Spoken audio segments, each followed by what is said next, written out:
நண்பர்களே, இயற்கையும் ஒன்றல்ல, மழையும் ஒன்றல்ல. அதே சமயம் எங்களுடைய மனநிலையும் ஒன்றல்ல. நித்தமும் மாறிக்கொண்டே இருக்கும். எங்களுடைய வாழ்க்கை முறை நித்தமும் மாறிக்கொண்டே இருக்கின்றது. ஆகவே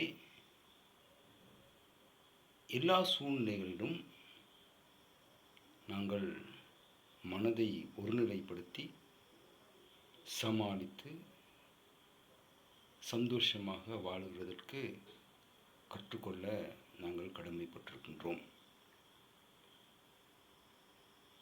கடவுளை எல்லா சமயத்தவரும் நம்புகின்றனர்.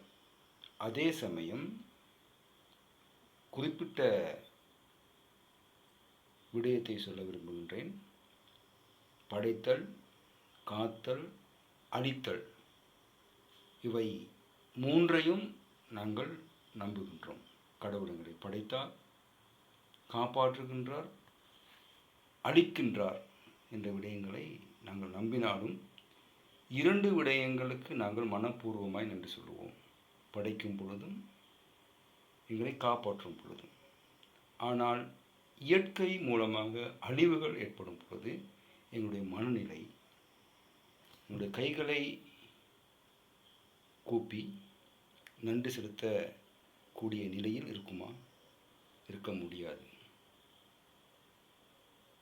மிகவும் கஷ்டமான ஒரு சூழலுக்கு நாங்கள் முகம் கொடுக்கின்றோம்.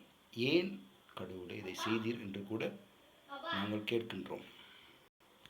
இப்படி பலதரப்பட்ட கேள்விகளோடு கூட நாங்கள் வாழ்ந்தாலும் இதுதான் நியதி. அவர் படைத்தார், காப்பாற்றுகின்றார். இயற்கை மூலமாக ஓர் அழிவை ஏற்படுத்த அவர் விரும்பினால் அதையும் செய்வார்.